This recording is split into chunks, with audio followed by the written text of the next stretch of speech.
Welcome to Healthy Homes, a video series. When people think about health and safety, they tend to think about things like locking their doors or using an alarm system, or maybe wearing a helmet when they're riding their bike, or doing up the seatbelt in the car. And what about environmental health? Common images that come to mind are city smog, chemical plants, and industrial smokestacks. However, environmental health and safety concerns can be lurking in our very own homes. For example, the EPA estimates that indoor air can be 2 to 5 times more polluted than outside air.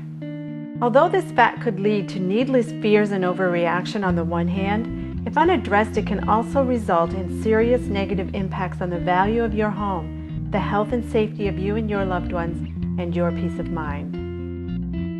Healthy Homes, a video series, takes a look at some of the more common environmental health and safety concerns in homes and simple, easy steps you can take to deal with them properly. Volume 1 of this series includes asbestos, lead paint, indoor air quality, radon, and mold. By watching this video, you are taking the first important step in learning more about these hazards. Beyond this presentation, there is a wealth of information available to you to learn more about these hazards. If you have a specific concern about environmental risk factors in your home, please take the time to contact your state or federal agencies to learn more.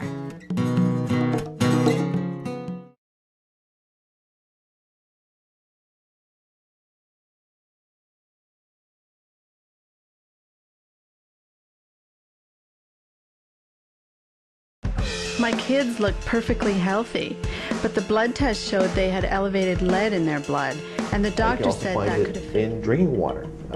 The drinking water that comes to your house is virtually lead-free, but it picks up the lead because of the lead solder used in the old piping.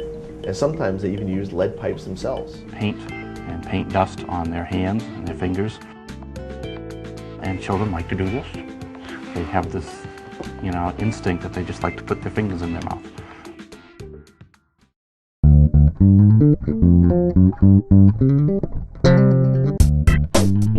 When it comes to mold, the American Lung Association's basic recommendation to homeowners, building owners and managers and so forth is to go back to our level 1 source prevention and to make sure that there aren't moisture problems.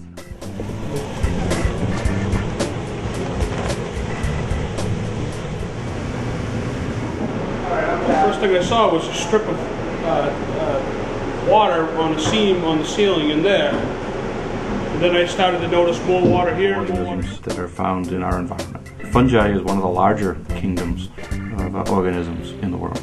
They're not animals, they're not plants, they eat organic materials. Now that spore then can begin to suck that nutrient in through its cell wall. It pulls.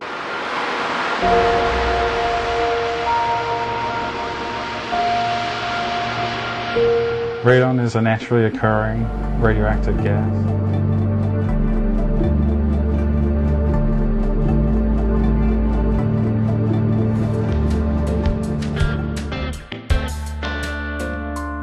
Carbon monoxide issue is a big issue. It's a silent killer.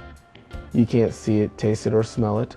And when it hits, you don't see it coming. And one day you'll go to sleep and just not wake up.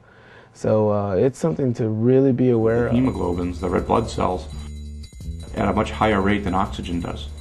So we may have sufficient oxygen in the air we're breathing, but because we have carbon monoxide built up in our blood, it's binding up the blood. We can't use the oxygen in the air.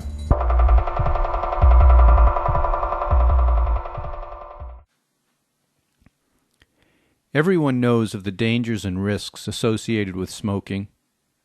More difficult to grasp are the risks associated with exposure to secondhand smoke. Tobacco smoke is a complex mixture of thousands of chemicals in particular. We will typically use a variety of different cleaning chemicals and possibly solvents. Whether that's cleaning our house, cleaning our bathrooms, cleaning our sinks, cleaning our stoves, or working in our garage. We really don't know what's in some products, exactly why certain reactions happen the way they do. if misused or used in an enclosed space.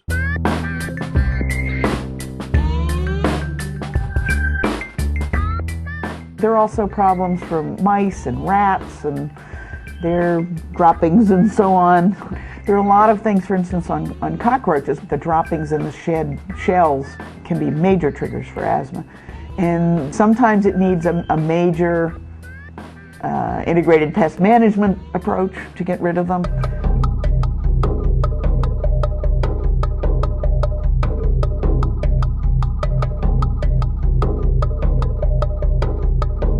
Renovations and installing new building products can introduce chemicals into your home or apartment from things like paints, urethane, furnishings, carpets, drapes, wallpaper, even particle board, fiberboard, and plywood. As new products cure, they release gases, often referred to as off-gassing. Breathable particles. So I have to be very careful to try to have at least a higher quality, either a HEPA, high efficiency particle air filter, or at least a similar bag to be able to do my own vacuuming.